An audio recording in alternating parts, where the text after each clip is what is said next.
December 1972. We had a black and white fuzzy TV with rabbit ear antennas, and programming gets preempted, and they show Apollo 17, the very last man who's going to walk on the moon, Gene Cernan. And then I would go outside that cold December evening and see the moon out almost in its full glory come in. Listen to the reporter, one of your colleagues, Walter Cronkite, narrating that moonwalk. And man, I was hooked. I said, from then on, I'm going to be an astronaut. It took me 37 years to fly into space after that dream was conceived, but I got there. Yes, I went to space. Yes, I was a flight engineer. I went to the International Space Station, third in line to pilot the shuttle.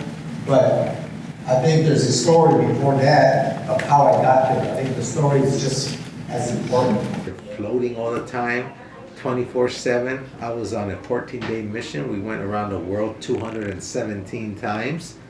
So it's just great. I couldn't believe when we were getting ready to come home. It was like it can't be just, oh man, this is too soon. Let's stay another week. To believe that anything is possible with hard work and perseverance. That education and preparation is the great equalizer. And how much effort we put after that is what distinguishes us from the others. My trajectory takes me at Lawrence Livermore National Laboratory, where I started my career. It was a 16-year career before I get the consolation prize from NASA and says, look, we can't select you as an astronaut, but we're interested enough that we want to offer you a job as an engineer. And by the way, you take a 15% pay cut because you make too much money at the lab. And you can see how well that went over with my wife. So we end up going over there, and I worked 4 years. I was always involved as an electrical engineer. I was involved in non-destructive testing, X-rays, eddy current, dye penetrant, and so that's where I went at NASA for 4 years. I became the branch chief of the materials processes branch, where we did failure analysis of materials.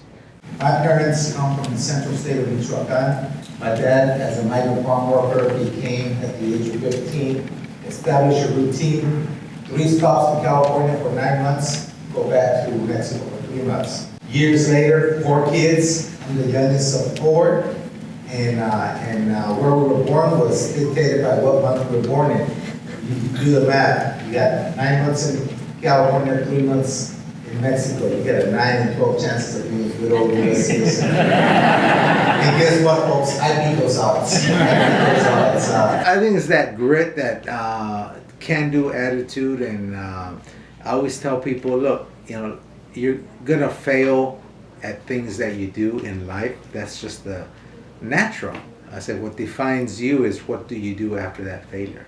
I mean, what did you learn from it? Are you going to prepare yourself even more so that when you try again, you're more well prepared? And so these are the things that I always tell people, that you should be able to analyze and then react and then make yourself better. It wasn't until a 2nd grade teacher, because we lived this nomadic lifestyle. My dad's arguments were, hey, we believe in school. We only have a 3rd grade education, your mom and I, but we believe in school. And wherever we're at, we're in school. 3 different school districts throughout California following the harvest, and then going to Mexico for 3 months. It wasn't until my 2nd grade teacher finally convinced my father that we needed to stay in one place. And this teacher was none other than Miss Young. With respect to them putting a space station together, I would say, hey, wait till 2030 and take over the International Space Station and let NASA go to the moon. You guys can keep operating that. You'll save a pretty penny if you do. It's been in operation since 2000. It's going to retire in 2030.